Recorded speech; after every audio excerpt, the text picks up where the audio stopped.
Febianti dari kelas 12 MIPA 4. Di sini saya akan menjelaskan mengenai penelitian yang telah saya lakukan, yaitu penelitian mengenai penanaman dan juga perkecambahan pada tumbuhan kacang hijau dan juga kacang kedelai di intensitas cahaya yang berbeda, yaitu di gelap dan di terang.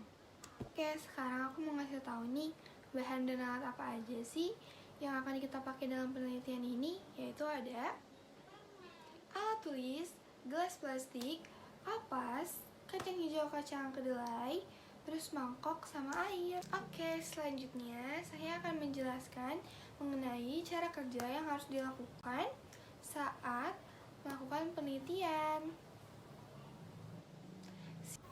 Pertama-tama, siapkan alat dan bahan, lalu siapkan kacang kedelai dan kacang hijau.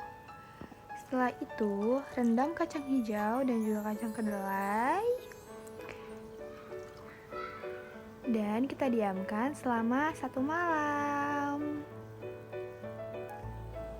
Setelah didiamkan, kita pilih kacang yang terbaik, yaitu kacang yang tenggelam.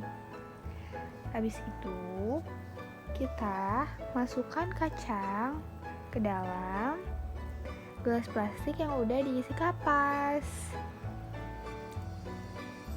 Setelah itu, kita beri air sedikit kepada gelas yang sudah terisi kapas dan juga kacang. Itu simpan gelas plastik yang sudah terisi biji kacang pada tempat yang terkena cahaya matahari dan juga tidak terkena cahaya matahari. Setelah itu amati perubahan pertumbuhan dan juga perkembangan pada biji kacang hijau dan kacang kedelai selama 7 hari dan dalam reaksi terang dan juga gelap. Jangan lupa lakukan pengukuran pada masing-masing biji kacang hijau dan kacang kedelai di setiap harinya selama 7 hari. Oke, sekarang saatnya saya memperlihatkan dokumentasi saya mengenai penelitian yang udah saya lakukan selama 7 hari. Ini dia foto-foto yang saya ambil setiap pagi hari.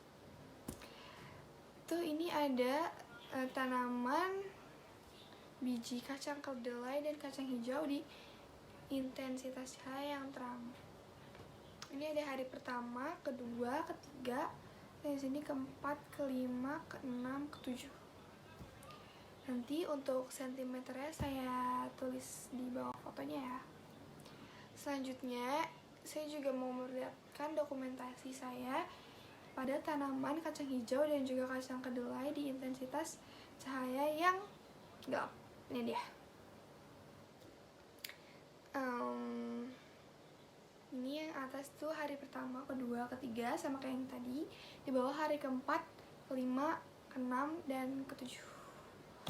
Sebenarnya perbedaannya tuh kalau misalkan di intensitas cahaya yang terkena paparan sinar matahari tuh pasti batangnya lebih kokoh dan juga warnanya tuh hijau. Sedangkan yang di dalam ruangan atau gelap itu tuh pasti batangnya tuh kurang kokoh dan juga warnanya pucat, kayak agak putih-putih gitu.